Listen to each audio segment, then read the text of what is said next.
ljudi, evo nas opet u Epic Bosnian Gaming. Danas ćemo raditi sticker challenge. Kao što vidite imam puno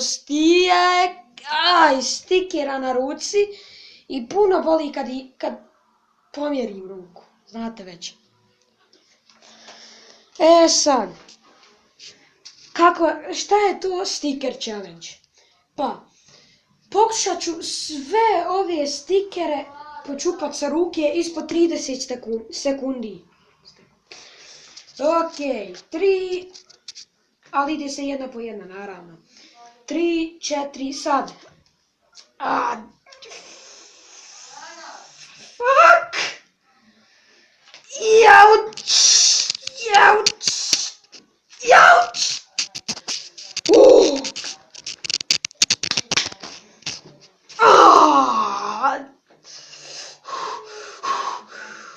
Aj, aj, aj,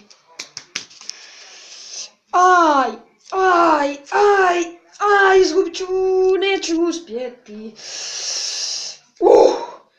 Aj, aj, aj, jebem ti stikere.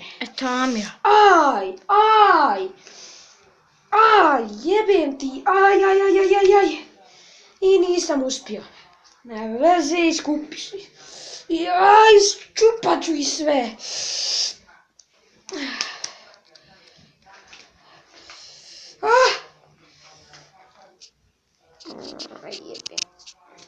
Kako boli. Aj, kako boli.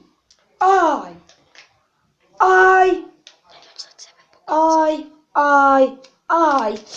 Ovo boli, aj, aj, aj. Shit.